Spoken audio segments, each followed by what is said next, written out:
Nah, pada sidang hari ini, Rabu 27 Maret 2024 siang tadi, Jaksa Penuntut Umum dari Kejaksaan Negeri Banda Aceh akhirnya menuntut Musfi Ishak alias dikenal dengan Abu Laut dengan pidana penjara 6 bulan atas perkara pencemaran nama baik terhadap Said Muhammad Mulyadi, seorang mantan anggota DPR RI dari fraksi PDIP.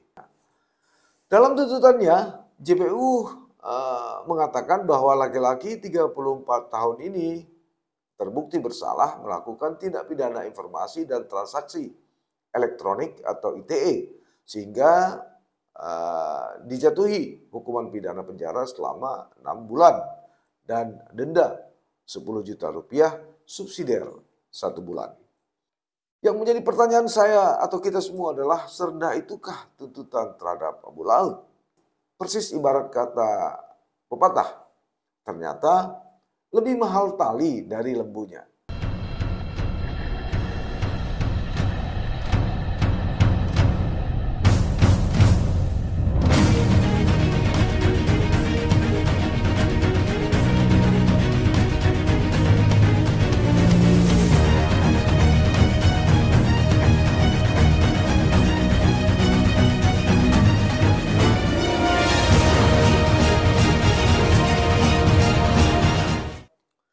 Assalamualaikum warahmatullahi wabarakatuh. Sahabat Titik Balik, apa kabar Anda semua? Semoga saja masih selalu sehat walafiat dan dalam lindungan Allah Subhanahu wa Ta'ala. Untuk pertemuan kali ini, saya coba melihat titik balik dari persoalan gugat-menggugat atau kasus yang menimpa Abu Laut yang sempat heboh beberapa waktu lalu, tapi kini endingnya terkesan biasa-biasa saja. Nah, pada sidang hari ini, Rabu 27 Maret 2024 siang tadi, Jaksa Penuntut Umum dari Kejaksaan Negeri Banda Aceh akhirnya menuntut Musfi Ishak alias dikenal dengan Abu Laut dengan pidana penjara 6 bulan atas perkara pencemaran nama baik terhadap Said Muhammad Mulyadi, seorang mantan anggota DPR RI dari fraksi PDIP. Nah, pada kontestasi Pileg 14 Februari lalu, Said Mulyadi yang berdarah Aceh ini maju sebagai calon anggota DPD RI dari Dapil Aceh. Namun Dewi Fortuna belum menyertai alumni Fakultas Hukum Unsyah ini. Dia gagal untuk menuju ke Senayan hasil kontestasi Pileg 2024 yang baru saja berlalu. Tuntutan terhadap Abu Laut tadi itu dibacakan oleh JPU Robi Saputra. Ya, pada sidang yang dipimpin Majelis Hakim R. Hendral di Pengadilan Negeri Banda Aceh, Rabu 27 Maret 2024. Sementara terdakwa Abu Laut juga hadir langsung di persidangan. Dia didampingi kuasa hukumnya Yusi Muhar Nina. Dalam tuntutannya, JPU mengatakan bahwa laki-laki 34 tahun ini terbukti bersalah melakukan tindak pidana informasi dan transaksi elektronik atau ITE, sehingga dijatuhi hukuman pidana penjara selama 6 bulan dan denda 10 juta rupiah subsidiar 1 bulan. Terdakwa melanggar pasal 27 ayat 3 Undang-Undang Nomor 19 Tahun 2016 tentang perubahan atas Undang-Undang Nomor 11 Tahun 2008 tentang ITE. Begitu kata jaksa dalam persidangan. Yang menjadi pertanyaan saya atau kita semua adalah, serendah itukah tuntutan terhadap Abu Laut? Ya, mau apa hendak dikata? Maklum saja, Abu Laut memang dijerat JPU dengan pasal yang dikenal sebagai pasal karet. sehingga dapat menimbulkan multi tafsir. Sebelumnya, Abu Laut didakwa pasal berlapis oleh JPU dari Kejari Banda Aceh atas tuduhan yaitu tadi pencemaran nama baik. Sebenarnya kasus ini memang sempat viral karena posisi Abu Laut sendiri dikenal sebagai TikToker atau pegiat media sosial. Itu sebabnya penangkapan terhadap diri Abu Laut sempat menghiasi pemberitaan media cetak dan media cyber, baik media lokal maupun media nasional. Abu Laut memang dikenal dengan jok-jok, dengan kalimat-kalimat, dengan perkataan-perkataan di media sosialnya yang begitu kadang-kadang menggelitik, mengkritik, atau bahkan kasar. Itu dilontarkan dengan guyonan-guyonan atau dengan istilah-istilah menggunakan bahasa daerah atau bahasa Aceh. Nah, dalam dakwaan, JPU menyebut bahwa Abu Laut telah melakukan pencemaran nama baik kepada Said Mulyadi, dan itu diunggahnya melalui akun TikTok miliknya juga.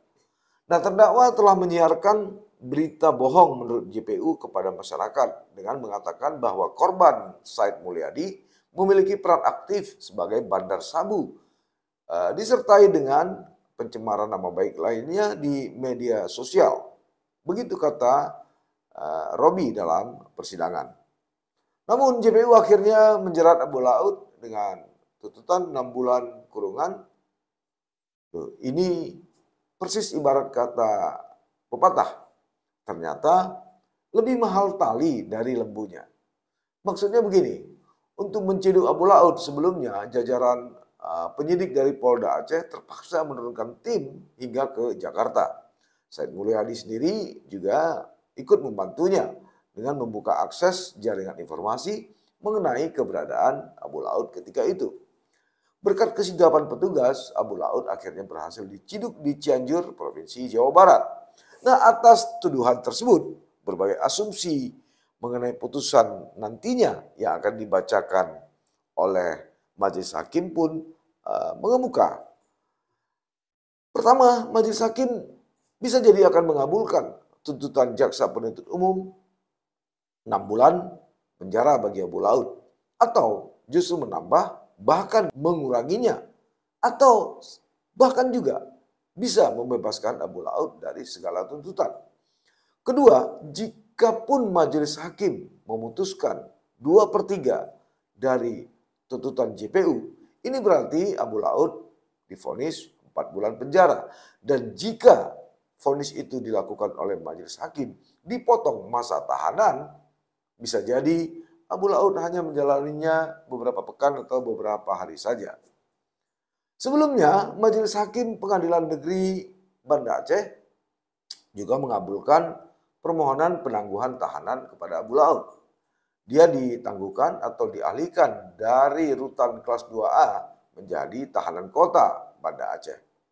Itu dijelaskan oleh kuasa hukum Abu Laut ketika itu, Munadir, kepada media pers Rabu 24 Januari 2024 lalu. Nah, sejak penangguhan penahanan itu, Abu Laut kembali kepada aktivitasnya, melakukan unggahan-unggahan di media sosial TikTok. Walaupun tidak sevulgar sebelumnya, namun kritik-kritik, pernyataan-pernyataan nyelekit Abu Laut dengan bahasa Acehnya tetap saja menarik perhatian warganet, baik orang Aceh di Banda Aceh maupun warga Aceh yang ada di luar Banda Aceh. Nah, majelis hakim ketika itu membacakan penetapan penangguhan Abu Laut saat sidang hendak ditutup dengan agenda pemeriksaan saksi. Kuasa hukum Abu Laut, Mahadir, saat itu mengaku pihaknya sudah mengajukan penangguhan tahanan Abu Laut saat masih sidang pertama digelar beberapa waktu lalu. Menurut dia ada sejumlah alasan mengapa pihaknya mengajukan penangguhan penahanan kepada Abu Laut. Di antaranya pria berusia 34 tahun ini memiliki keluarga, tidak melarikan diri, serta tidak menghilangkan alat bukti. Selain itu, Abu Laut juga kooperatif selama dalam persidangan. Di sisi lain juga tentu saja tidak lepas dengan pertimbangan bahwa tuntutan terhadap Abu Laud ini boleh disebut sangatlah ringan, tidak sampai 1 tahun.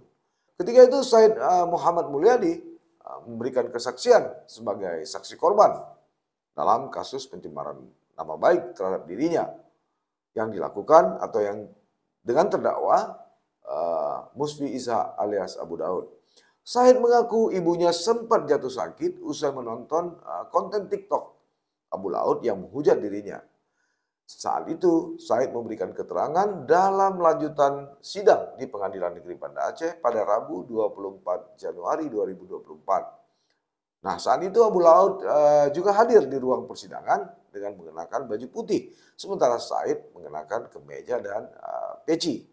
Dalam persidangan, jaksa penuntut umum dari Kejari Banda Aceh sempat mencecar Said dengan berbagai pertanyaan.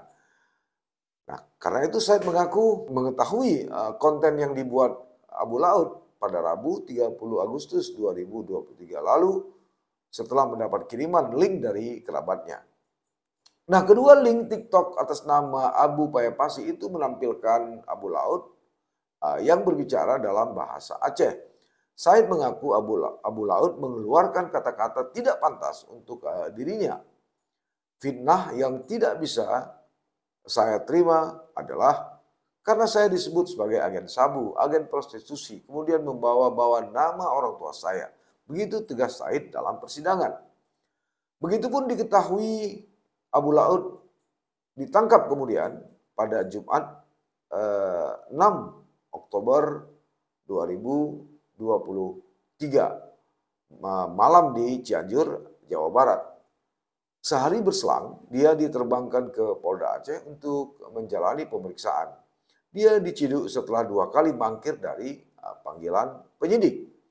Dalam pemeriksaan, Abu Laud mengaku menyebut Said menerima duit dari Bandar Sabu karena tersinggung dengan ucapan advokat ini. Motif MI alias AL melakukan tindak pidana karena tersinggung atas komentar pelapor yang menyatakan bahwa yang jual obat di Jakarta itu hanya modus. Padahal di dalamnya mereka menjual obat keras, tramadol. Begitu penjelasan Direskrimsus Polda Aceh Kombes Winardi ketika itu mengenai motif atau alasan kenapa Abu Laud menyiarkan atau menuduh Said Muhammad Mulyadi seperti itu. Pertanyaan kemudian adalah, akankah Abu Laud dijerat atau malah dibebaskan oleh majelis hakim? Tentu kita masih harus menunggunya beberapa waktu ke depan. Tapi yang pasti, kasus ini memang heboh di awal dan ternyata biasa-biasa saja di akhir. Ada apa? Entahlah. Demikian, sampai bertemu. Assalamualaikum warahmatullahi wabarakatuh.